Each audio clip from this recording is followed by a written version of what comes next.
यहाँ सभी questions compulsory हैं, इस बात को ध्यान रखेंगे। आईसीएससी 2025 के लिए कुछ इंपॉर्टेंट क्वेश्चंस को हम लोग डिस्कस कर लेते हैं। यहाँ पर ध्यान रखिए कि सभी क्वेश्चंस कंपलसरी हैं, जिनके आंसर स्टूडेंट को समझ में आने चाहिए पहले से। और यहाँ पर मार्क्स है जो इंटेंडेड है क्वेश्चन के लिए ब्रैकेट में दे दिया गया है। तो ये सेक्शन है, सेक्शन वाइज है, और आपको करेक्ट ऑप्शन चूज करने हैं। तो करेक्ट ऑप्शन चूज करने के लिए, जैसे कि क्वेश्चन पार्ट 1 में 20 क्वेश्चन है 1 मार्क्स का, पार्ट 2 में 6 क्वेश्चन है 2 मार्क्स का, जैसे देखना है तो अभी हम लोग देखेंगे।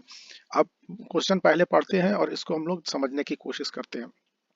कह रहा है question number 1, if the strength of the house is 350 members.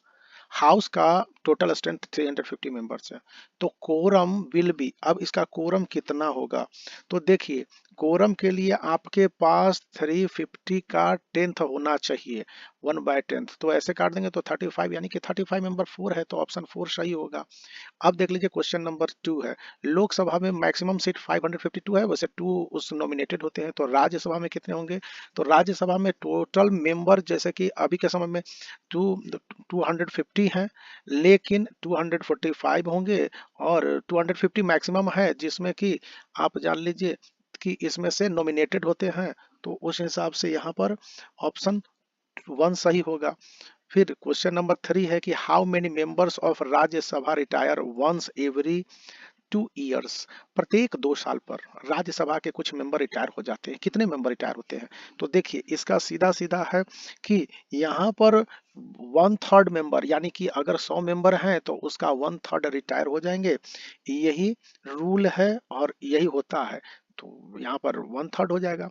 फिर क्वेश्चन नंबर 4 कह रहा है कि रेस्यूडरी पावर, देखिए पावर भी बहुत तरह के होते हैं ना, तो सेंट्रल पावर है, मतलब सेंट्रल लिस्ट है, स्टेट लिस्ट है। Residuary power refers to the power to make laws on subject which are in the union list. फिर बोल रहा है कि स्टेट लिस्ट, या फिर बोल रहा है कि कंकरेंट लिस्ट। तो हमको लगता है कि यूनियन लिस्ट तो सेंट्रल गवर्नमेंट के लिए, स्टेट लिस्ट स्टेट के लिए। कंकरेंट लिस्ट में सेंटर भी आ जाता है और स्टेट भी आ जाता है। तो यहाँ पर फोर्थ होता है not part of these 3 list, जो इन लिस्ट में नया नया है, जैसे कि नए सब्जेक्ट आ जाते हैं ना, तो नए विषय पर कानून बनाने के लिए इसको रेसिडरी पार कहते हैं। फिर है who determines the salaries and allowance of MPs and ministers. तो एमपीज और मिनिस्टर्स के सैलरी का डिसीजन प्रेसिडेंट नहीं करते हैं, चेयरमैन ऑफ यूपीएससी भी नहीं करते हैं, पार्लियामेंट अकेली बॉडी यही करती है। फिर आप देख लीजिए क्वेश्चन नंबर 6 है कि who is empowered to form promulgate an ordinance. एक ऑर्डिनेंट मतलब एक कानून, एक तरह से आप कानून कर सकते हैं, जो कि अगर संसद नहीं चला हो तो ऑर्डिनेंस ला के कानून बनाया जा सकता है। Promulgate an ordinance when parliament is not in session, parliament काम नहीं कर रहा हो, अभी सेशन नहीं बुलाई गई, तो कौन ऑर्डिनेंस को फॉर्मुलेट? तो प्रेसिडेंट ही इसको फॉर्मुलेट करता है, और कोई के पास ये शक्ति नहीं है, प्रेसिडेंट के सिग्नेचर से होता है, वही जारी करता है। अब क्वेश्चन नंबर आप 7 देख लीजिए, कहता है which of the following procedure, बहुत सारे प्रोसीजर है ना, जैसे कि vote on account, veto, prorogation या सप्लीमेंट्री ग्रांट, तो ऑथराइज करता है एग्जीक्यूटिव को कि ड्रॉ फंड, वो फंड ड्रॉ कर सकता है from the consolidated fund. Consolidated fund, Bharat सरकार के बहुत सारे फंड है, उनमें से एक कंसोलिडेटेड फंड है। Until the budget is passed by the parliament, जब तक बजट पास नहीं होता है, तो वोट ऑन अकाउंट के बल पर ही आप ले सकते हैं, और यही प्रोविजन भी है। फिर क्वेश्चन नंबर 8 है who elect the member of Rajya Sabha. देखिए, लोकसभा के मेंबर तो राज्यसभा में कोई हस्तक्षेप नहीं करे, मेंबर ऑफ विधान परिषद होता है, और मेंबर ऑफ विधानसभा ये भी होता है। तो यहाँ पर सिटीजन ऑफ इंडिया नहीं करता है, तो ये भी आपके पास है। लेकिन राज्यसभा के मेंबर के लिए विधान परिषद के सदस्य, चूंकि सभी जगह विधान परिषद नहीं है, तो याद रखने वाली बात है कि सारे स्टेट में तो विधान परिषद है नहीं, तो ऐसे में राज्यसभा के मेंबर के लिए स्टेट का जो विधानसभा है उसके मेंबर ही करते हैं। ये आपका द बेस्ट आंसर होगा। हमेशा याद रखिए कि चूज द बेस्ट वन, सबसे अच्छा आंसर आपको चूज करने हैं। अब कंप्लीट द गिवन एनालॉगी, एक एनालॉगी है, आप इसको कंप्लीट कीजिए। लोकसभा का स्पीकर होता है, तो राज्यसभा का प्रेसिडेंट होता है भैया, राज्यसभा का वाइस प्रेसिडेंट होता है, ठीक है ना। लोकसभा का चेयरमैन, तो राज्यसभा का चेयरमैन वाइस प्रेसिडेंट होता है। प्राइम मिनिस्टर क्यों चेयरिंग करेगा? नहीं करता है। और चीफ जस्टिस ऑफ इंडिया, वो तो विधायिका में, सॉरी, वो जुडिशरी में आ गई, तो वो क्यों करेगी? अभी थोड़ा सा मेरी कुर्सी भी परेशान ही कर रहा है, और आपको बताना क्वेश्चन आंसर है। चलिए अब हम लोग एक नया क्वेश्चन देखते हैं। Which statement does not apply to subsidiary alliance. Subsidiary alliance याद कीजिए हिस्ट्री में है, अंग्रेजों ने किया था। तो king lost virtually their power, इसको लॉर्ड डलहौजी ने इंट्रोड्यूस किया था। The king had to maintain the British army at their cost, ठीक है।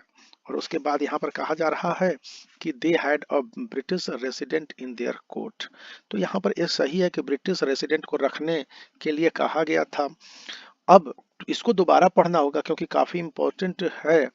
यहाँ पर देख लीजिए कि लॉर्ड डलहौजी ने इसको कौन अप्लाई नहीं किया था। तो ये वाला सेंटेंस रॉन्ग है। आपको पता क्या करना है, WRONG, बाकी सभी सही हैं। तो यहाँ पर इस अर्थ में एक केवल थर्ड ऑप्शन ही आएगा। याद रखिएगा इस तरह के ट्रिकी क्वेश्चंस जिसमें कि नॉट लगे हों और आप भी कंफ्यूज ना कर जाइए, इसलिए मैंने आपको इस तरह के सेट से यह भी बताया। The year in which Congress was established, Congress 1885 में अभी इंपॉर्टेंट डेट्स और इवेंट वाले में मैंने आपको बता दिया था। फिर 12th है कि विच of the following is a method of assertive nationalist.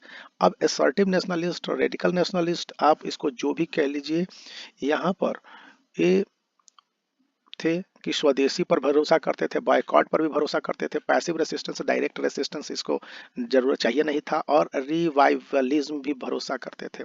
यानी कि चारों सही है, ऑल अबव। तो आपको जो असर्टिव थे जिसको हम लोग कहेंगे कि ये लोग स्वदेशी भी चाहते थे, बॉयकॉट भी चाहते थे, पैसिव डायरेक्ट नहीं सामने आना चाहते लेकिन रेसिस्टेंस थे, और रिवाइवल भी चाहते थे। तो इस कंडीशन में ये ऑप्शन नंबर 4 ही आपका वो सही होना चाहिए।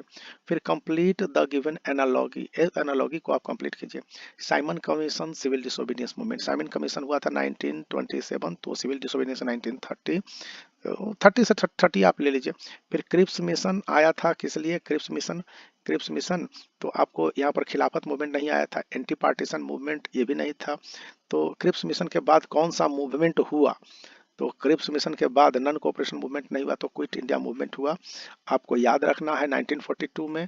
तो ये क्विट इंडिया मूवमेंट को आप सही जवाब और आपके मिल गए marks 1। Question number 14, supreme commander of Indian national army, INA के सुप्रीम कमांडर सुभाष चंद्र बोस थे और कोई नहीं था। वैसे बहुत सारी किताबों में आपको मिल जाएगा, जो लोग कह देते हैं कि रास बिहारी बोस, लेकिन ये रास बिहारी बोस फाउंडर थे बच्चे, रास बिहारी बोस।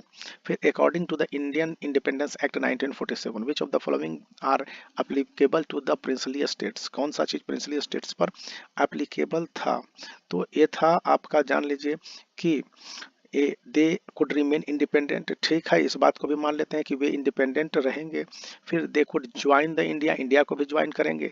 दे all the treaties with British were terminated, खत्म कर जाएगा। They could choose to be part of Pakistan, Bharat और पाकिस्तान में से किसी के पार्ट हो जाएं, वो ब्रिटिश के साथ उनके एग्रीमेंट खत्म हो गए, वे इंडिपेंडेंट भी रह सकते हैं और वे इंडिया को ज्वाइन भी कर सकते हैं। तो सारी बातें तो मेरे समझ में आ रहा है, इसलिए हमने ए के साथ जाने का फैसला किया। अब आप है जो कि अपना देख लीजिए। क्वेश्चन नंबर 16 है, काफी इंपॉर्टेंट है कि unity faith and sacrifice, UFS इसको कहते हैं, इंडियन फ्रीडम स्ट्रगल में unity faith and sacrifice was the motto of forward bloc. Forward bloc इसको कौन एस्टेब्लिश किया था, सुभाष चंद्र बोस ने। तो replace the underline word to correct the statement. तो unity faith and sacrifice was the motto of the Forward Bloc. तो नहीं नहीं, आप किसका मोटो मान रहे हैं, आपने किताब पढ़ा है। तो इंडियन ने फॉरवर्ड ब्लॉक को सुभाष चंद्र बोस ने भारत में ही, जब महात्मा गांधी से विरोध हो गया ना, तो उन्होंने स्टैब्लिशमेंट किया था कांग्रेस के अंदर, INC के अंदर। लेकिन जब वो चले गए सिंगापुर तो इंडियन नेशनल आर्मी का फाउंडेशन किया था, तो ऐसा किया था। तो unity faith and sacrifice INA का है, INA इंडियन नेशनल आर्मी का है। डैश वाज, क्वेश्चन नंबर 17 पर आप आ जाइए। Dash was denied pension under the doctrine of lapse. देखिए डॉक्ट्रिन ऑफ लैप्स हड़प की नीति थी, तो इसमें पेंशन भी बंद कर दिया गया था। देखिए बहादुर शाह जफर, जिन्नत महल बाजीराव सेकेंड और नाना साहेब।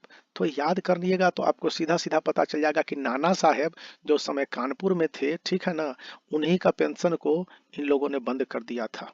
तो question number 18, the general service enlistment act implies that soldiers, जो सोल्जर्स हैं वो would not be given promotion, would not travel overseas to fight.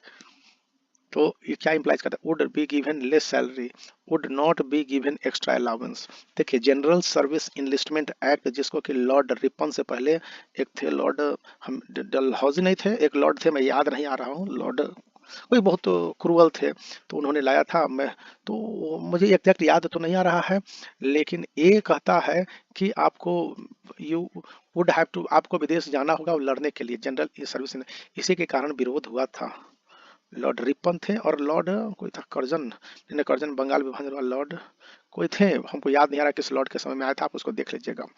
फिर Mahatma Gandhi signed a pact with Lord Irwin to end civil disobedience में, तो Lord Irwin थे, बैबल नहीं थे, बाद में आए।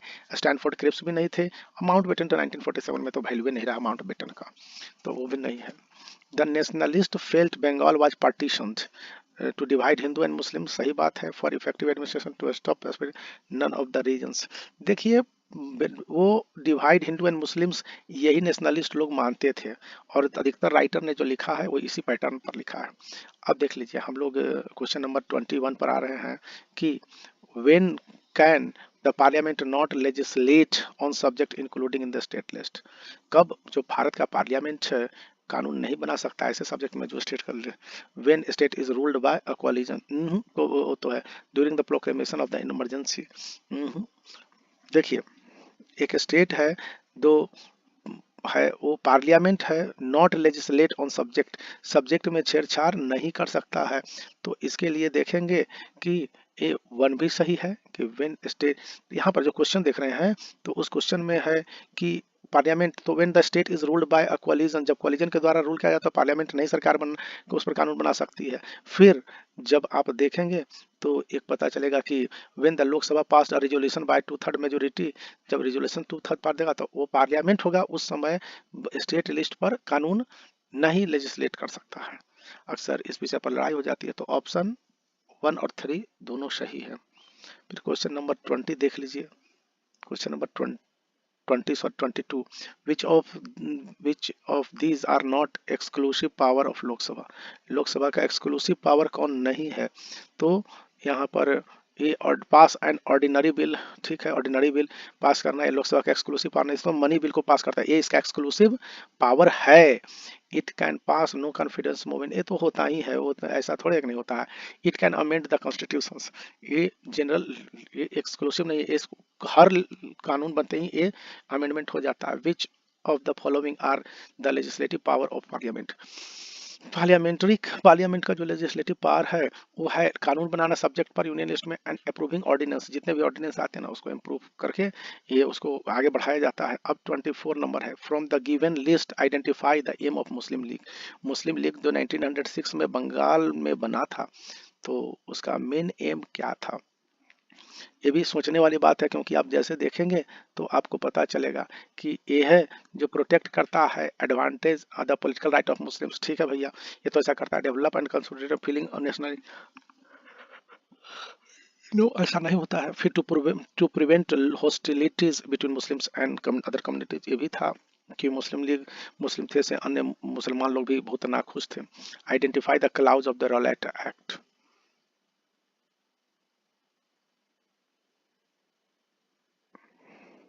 आप देख लीजिए कि क्वेश्चन नंबर 25 है कि कौन clause of Rowlatt act, restriction movement था पीपल का, एकदम सही है भैया कि रेस्ट्रिक्शन मूवमेंट था, ये तो हम भी मान रहे हैं। फिर है suspension of habeas corpus writ petition, ये भी आपकी बात सही है कि ये सस्पेंशन हो जाता था, तो मेरे विचार से यही दोनों है जो रॉलेट एक्ट का था। Choose the correct option to match the following, देखिए यहाँ पर, अब देखिए यहाँ पर मैच करना है, तो यहाँ पर देखिए यहाँ पर हम लोग मैच करते हैं एओह्यूम इंडियन नेशनल कांग्रेस, तो उसके बाद राजा राम मोहन राय ब्रह्मो समाज का स्थापना किए थे, सुभाष चंद्र बोस फॉरवर्ड ब्लॉक का, अब सत्यशोधक समाज तो ज्योतिबा फुले, तो अब देख लीजिए पहला का 4, फर्स्ट का 4, ये तो सही ऑप्शन लग रहा है। फिर सेकंड का 3 सही है, तो नहीं, तो ये डी, ऑप्शन डी सही है। और इस तरह से थोड़ी सी मेहनत भी लगती है। अब देख लीजिए पैसेज आपको पढ़ने हैं, इस तरह के एग्जामिनेशन में आने ही आने हैं, ये पैसेज पढ़ने हैं और पैसेज पढ़ने के बाद आपको आंसर देना है। अब ये आप समझ लीजिए कि बिना पैसेज पढ़े कभी कुछ ना हो सकता है। तो अब हम लोग देखते हैं कि why did, where did incident take place, 19 फरवरी 4 को large group of Muslims volunteer gathered in the secret of a small obscure hamlet. ओ तो यहाँ पर है कि ये इंसिडेंट कहाँ हुआ था, तो जब आप देखते हैं तो ये पता चलेगा कि ये इंसिडेंट चौरी चौरा में हुआ था, जहाँ पर बहुत सारे लोगों को आग लगा दिया गया था। विच movement did Mahatma Gandhi withdraw of this incident? तो कौन सा मूवमेंट के कारण? तो आपको महात्मा गांधी तो विथड्रॉ कर लिए थे, नॉन कोऑपरेशन मूवमेंट को विथड्रॉ कर लिए थे। ठीक है, यहाँ पर याद रखना है कि ऊपर वाले पैसेज बेस्ड आंसर ही है, ये पूरे आंसर पैसेज पर बेस्ड है, पैसेज सही पैसेज बेस्ड आंसर हो जाएंगे। फिर identify to impact of the movement that was suspended due to this event, इस इवेंट के अनुसार कौन सा था जिसको कि सस्पेंड कर दिया गया? तो देखिए आप इसको समझने की कोशिश कीजिए कि यहाँ पर है इंस्टिल्ड कॉन्फिडेंस इन पीपुल, ये गड़बड़ हो गया था। और यहाँ पर ये भी था कि promoting social reform, social reformation की जरूरत थी, इनके बारे में तो था ही नहीं। अब देखिए ये क्वेश्चन है, ये पिक्चर है, ये माउंट बेटन है और महात्मा गांधी है। तो आपको बताना है identify the man with the Mahatma Gandhi. Lord Mountbatten, he was deputed to India for following reason, partition of to partition of India, India का पार्टीशन और इंडिया का स्वतंत्रता के लिए ये आया हुआ था।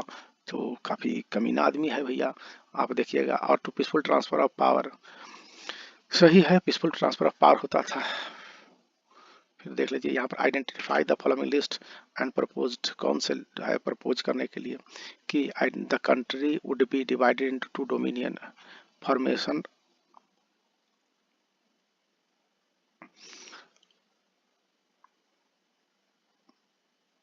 तो इसी तरह से अब हम लोग आपको ऑल द बेस्ट कहते हैं कि ऑल द बेस्ट, आप बोर्ड एग्जामिनेशन की तैयारी में लगे रहिए और भी तैयारी कीजिए। मेरी तरफ से शुक्रिया।